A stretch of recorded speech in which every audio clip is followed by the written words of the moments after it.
Karena kalau kita mendengar firman-Nya, kalau sungguhan dari hati kita bukan sekedar masuk logika, sesuatu pasti akan terjadi dalam kehidupan kita.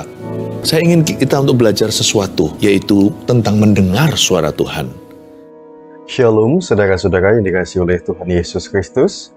Hari ini kita akan kembali untuk merenungkan firman Tuhan. Dan di video renungan pada hari ini, dirangkum dari khotbah saat teduh Pastor Philip Mantova yang berjudul Bagaimana Mendengar Suara Tuhan dengan Hati. Dengar dengan hati. Listen with your heart.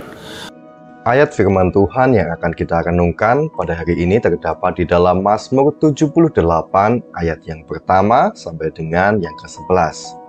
Yang nantinya akan kita baca bersama-sama dan kita kupas dan kita renungkan bersama-sama. Karena iman timbul dari pendengaran oleh firman Kristus. Saudaraku, banyak mujizat itu tidak jadi terjadi karena firman-Nya tercuri. Jangan mendengar suara Tuhan dengan asal-asalan, saudaraku. Renungan pada hari ini mengingatkan kepada setiap kita untuk fokus mendengarkan suara Tuhan. Jadi, ketika kita mendengar suara Tuhan, saudaraku, jangan disambil lalu, apalagi dicuekin. Karena kenapa, saudaraku? Karena manusia saja kalau dibegitukan ya, saudara, ketika kita ngomong, ketika kita ngobrol sama lawan bicara kita itu seenaknya saja, rasanya kan juga tidak baik ya, saudaraku. Mari kita buka terlebih dahulu di dalam Mazmur 78 ayatnya yang pertama.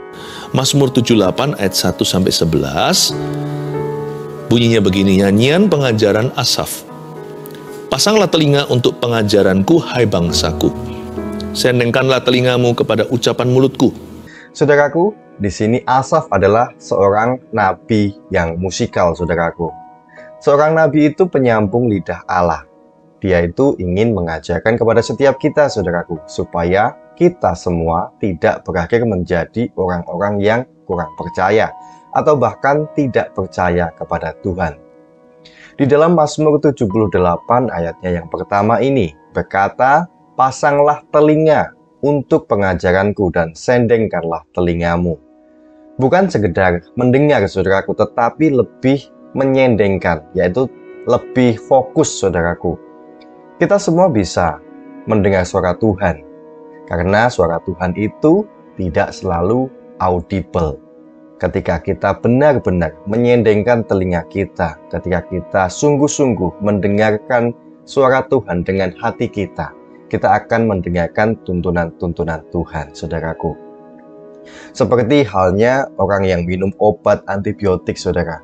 Harus diminum itu secara berkala dan konsisten terus-menerus. Tidak bisa sekaligus langsung semuanya, langsung banyak.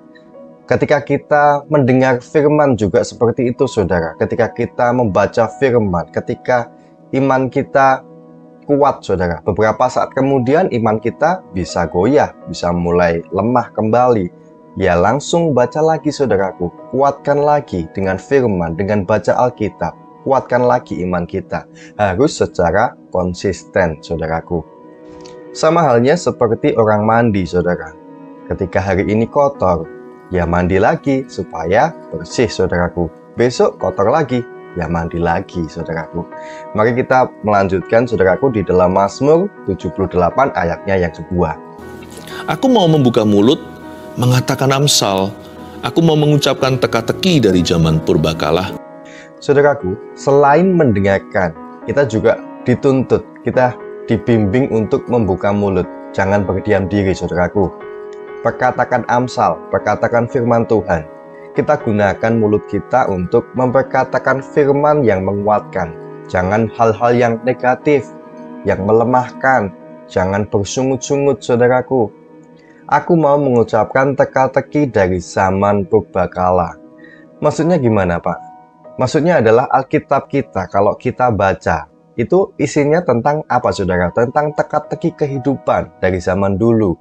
Isinya tentang apa yang dialami oleh tokoh-tokoh Alkitab. Adam, Hawa, Nuh, Abraham, Ishak, Yakub, Musa, dan seterusnya, saudaraku. Jadi kita imani apa yang kita baca, apa yang kita didapat di dalam firman Tuhan, di dalam Alkitab. Itu juga terjadi di dalam hidup kita, saudaraku. Itu terjadi dalam hidupmu, dan hidupmu, saudaraku. Mulai berkatakan, janji-janji Tuhan bukan lagi menjadi teka-teki lagi. Imani janji Tuhan itu terjadi juga di dalam hidupku dan hidupmu. Amin, saudaraku. Biarlah iman kita itu berlandaskan dengan firman. Biarlah kita juga mengalami janji Tuhan. Kita juga mengalami apa yang dikatakan oleh Alkitab, saudaraku. Seperti Ayub berkata, aku tidak lagi mengalami dari kata orang, tetapi aku mengalaminya sendiri, saudaraku. Amin, saudaraku.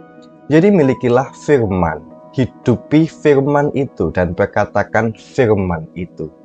Mari kita lanjutkan di dalam Mazmur 78 ayatnya yang ketiga, saudaraku. Yang telah kami dengar dan kami ketahui dan yang diceritakan kepada kami oleh nenek moyang kami. Maksudnya gimana, saudaraku? Jadi kita harus mendengar kesaksian orang lain yang telah kami dengar dan kami ketahui dan yang diceritakan kepada kami oleh nenek moyang kami. Saudaraku, dulu di zaman Yahudi itu budayanya itu terus ketika ada kesaksian-kesaksian itu diceritakan sampai ke anak cucunya, saudaraku. Seperti itu. Jadi intinya kita harus terus mendengarkan kesaksian dari orang lain yang mungkin sudah mengalaminya lebih dulu, saudaraku. Karena kenapa? Karena kesaksian itu memiliki kuasa. Karena kesaksian itu memiliki power, yaitu apa? Menularkan mujizat, saudaraku. Karena kesaksian menginspirasi kita. Oh, kamu gak harus kalah. Karena orang lain mengalami, aku juga pasti akan mengalami. Orang lain ditolong, aku pun juga akan ditolong. Amin, saudaraku. Dan selanjutnya, saudaraku, di dalam Mazmur 78 ayatnya yang keempat. Kami tidak hendak sembunyikan kepada anak-anak mereka, tetapi kami akan ceritakan kepada angkatan yang kemudian. Puji-pujian kepada Tuhan dan kekuatannya, dan perbuatan-perbuatan ajaib yang telah dilakukannya. Jadi ceritakan juga kesaksian kita kepada orang lain. Baik itu kesaksian yang kita alami sendiri, ataupun kesaksian yang dialami orang lain. Kita tularkan ke orang lain juga, saudaraku. Supaya juga menjadi berkat dan menginspirasi orang lain, saudaraku. Di dalam ayatnya yang keempat ini juga dikatakan, puji-pujian kepada Tuhan dan kekuatannya. Ini berbicara tentang lagu, saudaraku. Tentang puji-pujian. Kita belajar untuk mendengarkan puji-pujian yang membangkitkan iman. Jadi ketika kita lemah, ketika kita sedang goyah, puji-pujian itu sangat membantu untuk menaikkan iman kita. Untuk membangkitkan kembali, mengobarkan kembali iman kita, saudaraku. Jadi jangan mendengarkan lagu-lagu yang sedih, justru nanti malah kita akan melemah, saudaraku. Semakin lemah, semakin lemah. Dan selanjutnya, saudaraku, di dalam Mazmur 78 ayatnya yang kelima.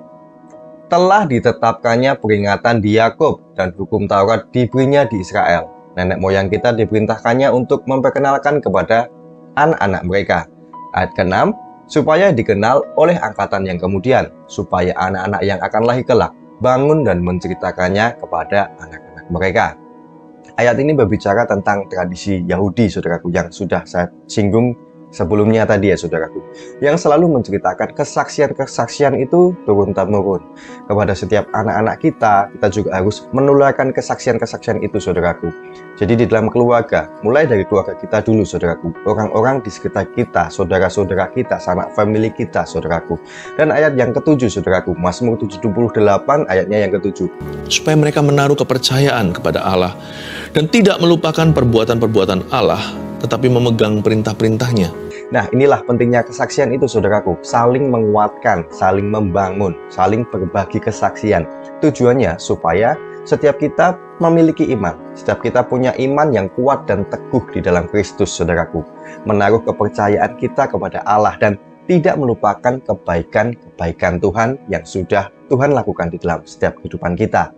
Dan tetap teguh, taat untuk melakukan firman-Nya, saudaraku. Amin. Ayat selanjutnya, saudaraku, di Mazmur 78 ayat yang ke-8. Dan jangan seperti nenek moyang mereka, angkatan pendurhaka dan pemberontak, angkatan yang tidak tetap hatinya dan tidak setia jiwanya kepada Allah. Jadi ayat ini berbicara, jangan menjadi seperti mereka, saudaraku, seperti nenek moyang mereka. Tidak tetap dan tidak setia. Di sini berbicara orang yang mudah goyah, tidak setia jiwanya kepada Allah. Karena orang-orang seperti ini akan mudah menyerah, akan mudah give up, saudaraku. Seperti tertulis di dalam ayat yang ke-9, Bani Efraim, pemanah-pemanah yang bersenjata lengkap, berbalik pada hari pertempuran. Ayat yang ke-10, mereka tidak berpegang pada perjanjian Allah dan enggan hidup menurut Tauratnya. Kalau sudah menyerah saudaraku dan sudah terlalu jauh, akibatnya akan sangat fatal saudaraku. Nabi Asaf mengingatkan kepada setiap kita di dalam ayatnya yang ke-11. Mereka melupakan pekerjaan-pekerjaannya dan perbuatan-perbuatannya yang ajaib yang telah diperlihatkannya kepada mereka. Jadi jangan menjadi seperti angkatan nenek moyang mereka.